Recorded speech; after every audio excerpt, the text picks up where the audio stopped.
All right, everyone, let's go Brandon Green. Today we've got on the show, we've got Dave. Dave, I how are am you, Dave? wonderful. Thank you for having me. Is it Dave or Whatever you David? like to call me is fine. Just don't call you No, late for no, no, dinner, no. huh? That's an Amish joke. I got that from Did you Pennsylvania. really? Oh, okay. Old There you Amish. go. Yeah, Intercourse. Intercourse. Have you been there? To the place? No. Yeah, wouldn't be far from you because you're in. Where are you? You're not too far from Pennsylvania. Not too bad. You're Yeah, about we're in 8 hour drive. Ontario, Canada, just near Niagara Falls, Ontario.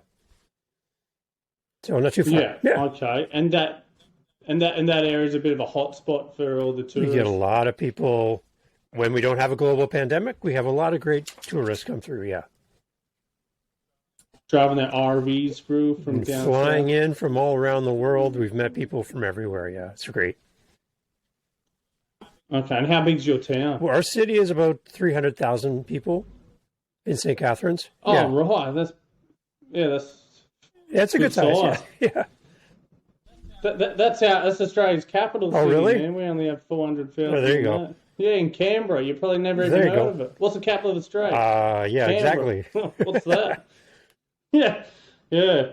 All right. So, and they stop by your shop and you sell them recycled goods. Exactly. So we deal with stuff that people don't want.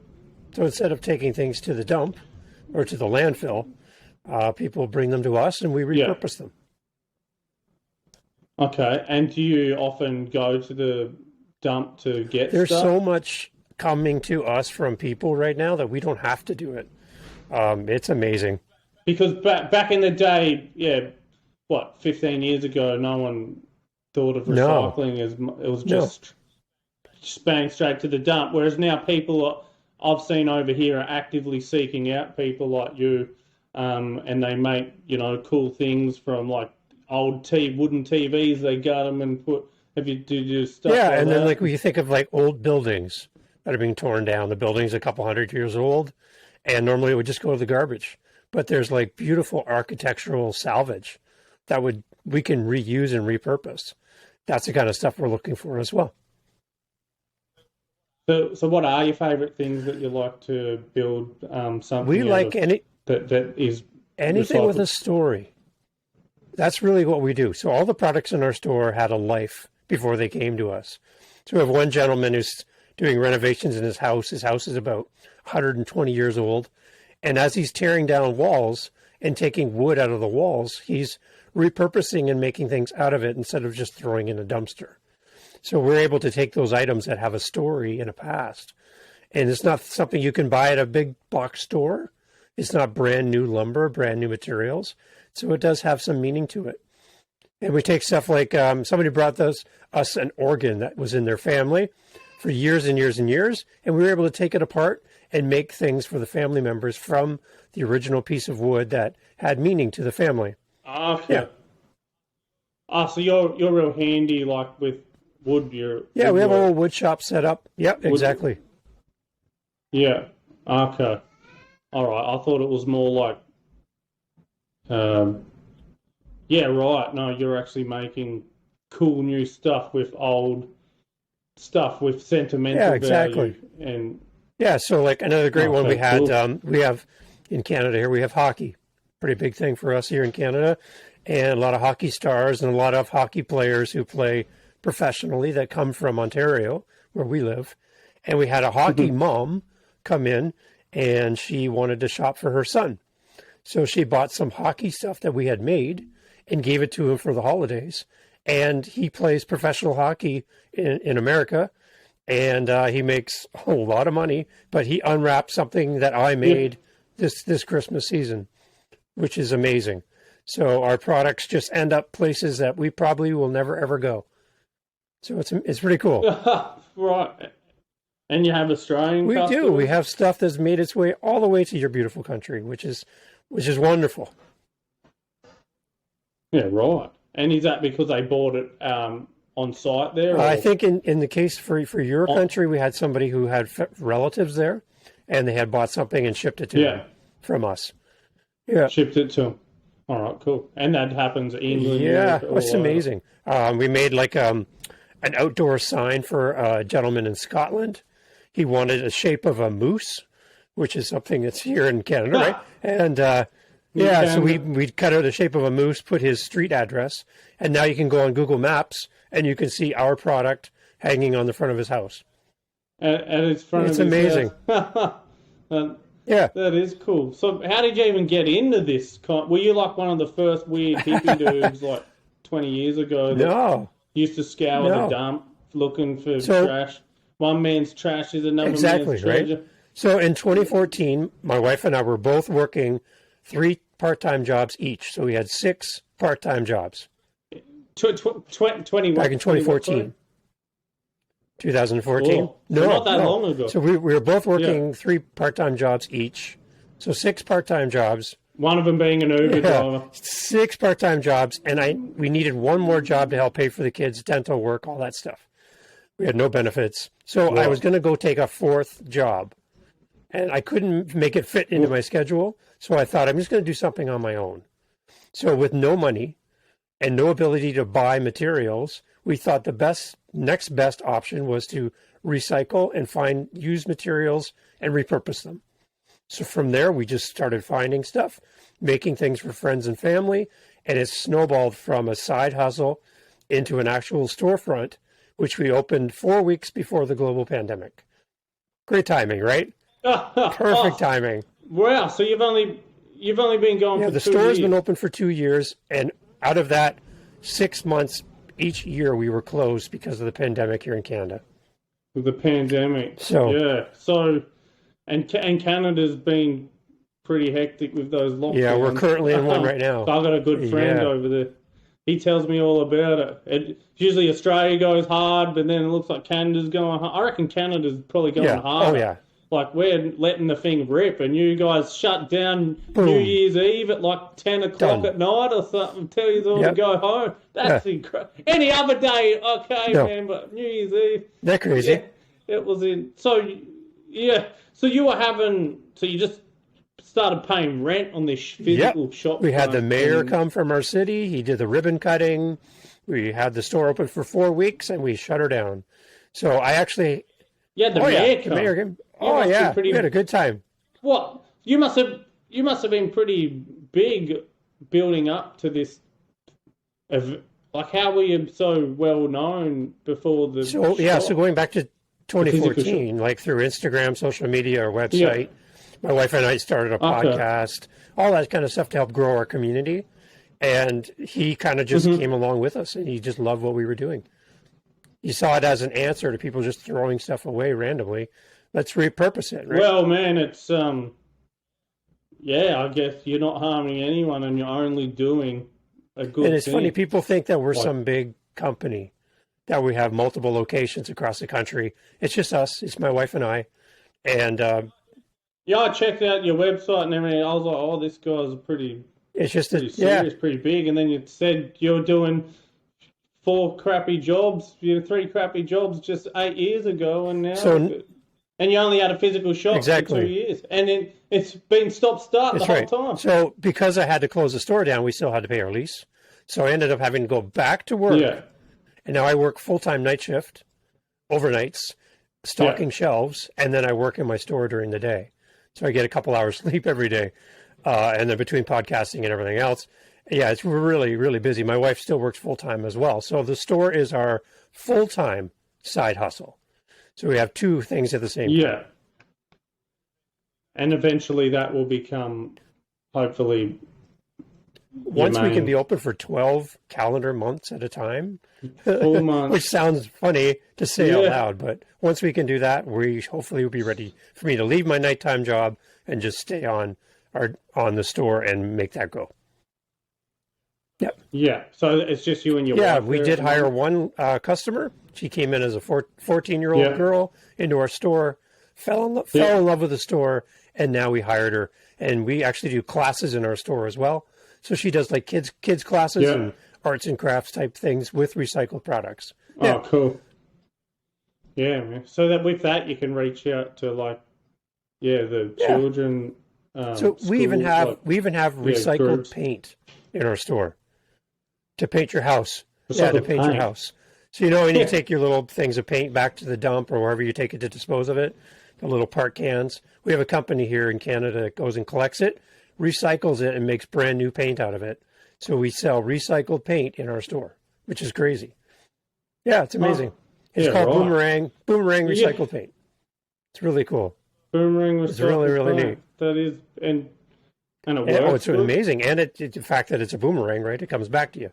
So yeah, it's pretty cool. Yeah. So. Because the industry that I work in, we have a big problem with recycling, and it's called solar panels. Yeah. Oh, I don't know if you've ever come across them. Yeah, apparently they can't be recycled to the dump's now charging like $15 a panel. And, wow. That's interesting. So we've had that. So you still got your shop? We still have our shop. Yeah, it's just like a one-car garage-sized shop. And, it's just enough room to keep working and keep going. We'd love to have a bigger spot, but right now we just don't want to overdo it. So, yeah. And do you do like custom orders for people? Tons of custom orders. And what are the big custom orders? We've done everything from furniture. We've done store fixtures. We've done stuff out of hockey sticks, like I mentioned. Basically, the people come to us with the material. So that's the interesting thing. If somebody wants a table, I have to go find salvage materials to make the table. I can't just go to the store and go down the aisle and buy it. So it's kind of a hunting thing as well, hunting and gathering to find the materials, so which makes it interesting. Yeah, I wouldn't imagine that would be too easy. But what about like at the dumps? Here they've got shops called like Revolt. They've got like the shops built into the dumps, I guess, where they have their own employed salvages. There's people here that do that as well. Yeah, but like I said. Yeah, no, the actual dumps do. Yeah, our dumps really don't do that as much. There might be some places like a charity store that might take stuff, but we have so much coming to us that we never want to turn it. You don't do that. No, you strictly just get stuff and that's the best thing about it. The story behind this was nearly going to go to the dump, but look what we did. And the cost of our materials is nothing.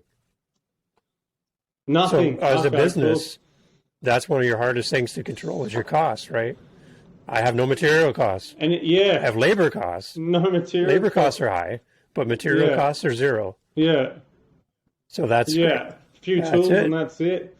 And what about do you ever get too much of anything come in where you're like, oh guys, like we can't do anything with this particular well, the hockey sticks I mentioned, I had one gentleman respond. He told me he had some sticks. Yeah. So I thought maybe 5 or 10. I think he had 300. Yeah. So what was that from? Like an old he was a hockey coach who taught kids how to play hockey. So every time a kid broke a stick, he just threw it in his truck. So I filled my van. And what do you make out of it? We make tables, benches, all kinds of stuff. Yeah. So yeah, okay, cool. And you can tell that they're a hockey stick, or do you? Yeah, we leave the labels on. They look exactly the same. The other one I had was a guy who made kitchen cupboards, and he had all the cupboard doors. His business was going out of business. Yeah, he had a dumpster outside. Whatever I didn't take was going in the dumpster. Brand new doors, never been installed. That was about 250 doors I put in my van that day. I thought I was getting 5.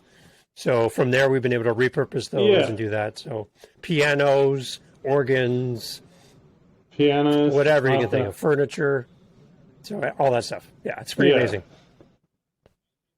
And on your website, you got vendors, so you like sell to them, and then they on sell. So those vendors are actually people from across Canada who, like us, they like to upcycle as well. So we have a vendor from Quebec who takes guitar strings and turns them into jewelry. We have, that's pretty cool. We have a vendor who takes drums and he turns them into clocks. Mm-hmm. He takes guitars and turns them into Bluetooth speakers, and like amazing. Like these are all going into the garbage, all being repurposed. So all those vendors on our list are other people like us who don't have a website. They don't have a store. They don't have a show. They have no way to sell their products. So we bring them into our store, give them a chance to sell their stuff. Yeah. Okay, and that's like on consignment or something. Yeah. Okay. Because there's a lot of them, and it is cool. Yeah. Wow. All right, and then you've got the classes thing. Man, honestly, this looks like it's set to boom, man. And if it is booming, you're going to be at the forefront of this because what you've built there in 8 very short years, and even 2 short years, it's becoming a thing. So upcycle, is that like a word that's going to be used more, and it is being used more and more? People think that we're a spin. People think we're a spin class, like a gym class, or a bicycle repair shop. That's what I first. That's what I first thought. We have people come in with their bikes. They want us to fix the chain on their bikes, but we don't do that. No. So upcycling is like recycling, but we're not just plastic for plastic, wood for wood. We're taking something that was one thing and making a completely different thing out of it. So that's why we call it upcycling. Okay, yeah. So it does have a Wikipedia page. Upcycling, also known as creative reuse, is a process of transforming byproducts, waste materials, useless or unwanted products into new materials or products perceived to be of greater value. And they are. People buying them, and like I said, I didn't know about the term, but now I will. And it's great. We would have just called this recycling, and then it's good that it's got to a point where there's a lot of people now doing it, and it's called upcycling. So that's why we have the UpCycle Canada podcast. So we just talk to vendors and other people around the world that are doing what we do, and kind of putting the spotlight on them, so people can find out more. So is there a bit of a community? Yeah, for sure. And you always say, guys, I've been getting this. Like you're in your neck of the woods. I get hockey sticks. Anyone got any ideas what I should do with that? Guys, I've got this and. So we've actually caught the eye of some television channels here in Canada and in America that are interested in having us be a part, some degree, of what they're doing in their shows, where they're talking about salvage and keeping things from the landfill, and we fit that perfectly. So they're talking about bringing cameras. You fit the woke narrative just like we didn't plan it. Man. We did not plan it. You didn't plan, and the only thing is, it's there in your face. It's works 100. It's easy to understand. It's because we just couldn't afford to buy the materials. That's it. Yeah, and then you've made some cool stuff with it. Yeah, like here, even in my city here, we've got upcycling reverse garbage. That's a name. So it's happening in my city. So Brisbane, Australia. So that's excellent. All right. So where can people get onto your podcast and jump on your website? Or where can people Probably the best way is just to go through upcyclecanada.ca is our website. And there's links there for our podcast, our blog, our social media, all that stuff. And you can get a little more information behind the scenes about who we are. And so our podcast is worldwide. We're in 27 countries right now, 800 downloads in 2 months, which is, we feel pretty good. We're very happy with that.